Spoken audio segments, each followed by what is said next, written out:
So these are the car shades for the rear passenger window of my 2014 Ford C-Max. And what you need to do to install them is just place them in between the glass and the door frame, and then make sure these little metal tabs fit into the trim.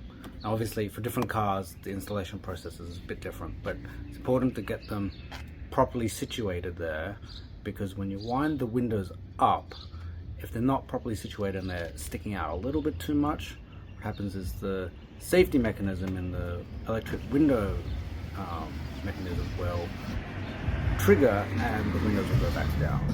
So the car shades work by casting shade by the fabric that's in the actual shades themselves. It also lets light in through those tiny little holes. Now the big downside with the car shades is that your view out of the car as you're sitting inside is obstructed. There's no getting around it. It's not a very clear view, and it did get on my kids' nerves after a little while. The good thing is it does block out a lot of the sunlight coming in, as you can see here. Now to take them off, it's pretty simple. You just press down on the metal tabs and at the top you just lift them up and take them off. And now we can see the view from inside to the outside without the car shades on. Obviously there's no obstruction in the view out, but there is a lot more sunlight. You can tell there's a lot. The sunlight is a lot more intense now that we've taken the car shades off.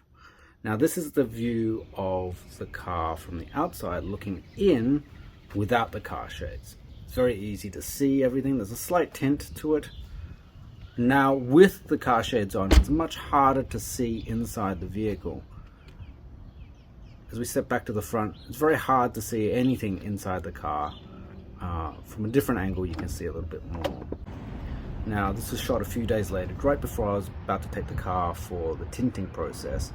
And as you can see, I don't have the car shades fitted to the rear passenger windows, and you can see in quite clearly, but I have the car shades fitted to the rear quarter windows and the rear windscreen, and it's almost impossible to see inside the trunk or the boot, as well as through the rear quarter windows here. Now this is the view from inside the car. You can tell the difference between the rear passenger windows and the rear quarter windows, as well as the rear windscreen. I can still see through that. It's not too bad. Obviously I can't make out lots of fine details, but that's not truly that important when I'm looking through the rear view mirror. I can see that there was a sign XB that just passed by, and it was perfectly fine. I thought initially when I bought the car, shade, that having two car shade panels for the rear windscreen would be really annoying because there's that bar down the middle, but it's actually not that bad. Now to remove the car shades or fit them for the rear quarter windows and the rear windscreen, a lot of them can be actually held in by pressure, although there are little metal tabs here on this right hand side, rear windscreen ones, but they can be held in by pressure, no problems, and it's not an issue because those windows don't go up and down, so there's not lots of wind or turbulence coming through them, and you're not afraid of them falling out and going onto the street. Not that that's going to happen with the way the car shades are designed for the rear passenger windows. So as you can see here, you can just pull on the little car shades name tab and pull them out here. I can just get them to go past the headrest. There you go, it pops out really easily. And the same on the other side.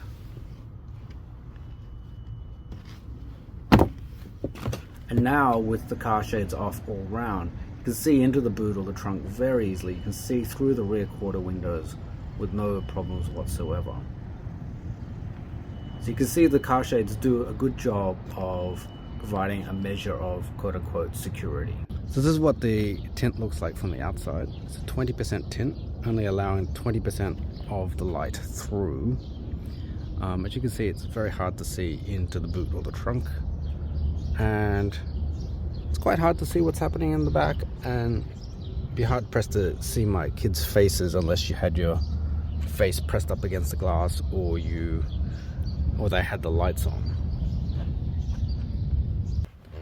So it's a little bit brighter today and warmer than the day when I shot the car with the car shades fitted.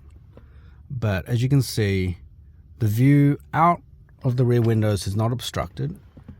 It is obviously darker than the untinted front windows, but in terms of the amount of light that comes in, it's visibly a lot less than what's coming in through the front and what we had the other day. And I could feel it. It's a lot cooler here where the sunlight is coming through compared to the front seat.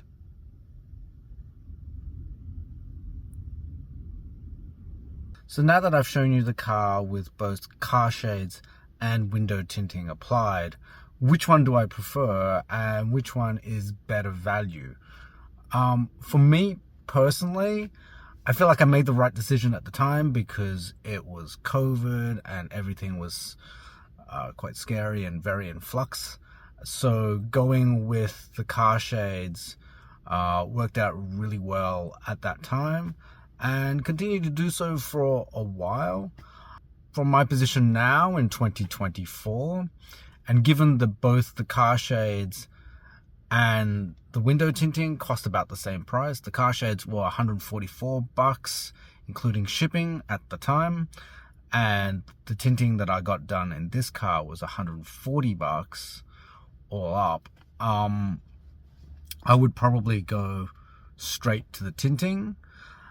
But there is one upside to the car shades that I really like. And initially when I got the window tinting, I thought I'd just sell the car shades online to some other C-Max owners, but I think I'll keep them for the time being because the one real positive that I like with them is that I can wind the windows down a little bit or a lot when the car is parked in the shade, especially in the summer, so I can let the car air a little bit.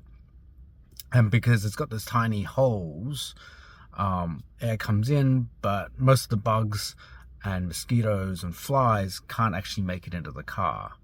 And for that reason, and that reason alone, I think I'll keep them in the car for a little bit longer and see how it goes over the summer. So there you go. That's my comparison, quick overview of both how effective car shades are compared to window tinting. If you have any questions, please leave them in the comment section below. Thanks for watching, and don't forget to like and subscribe. Thank you. Bye.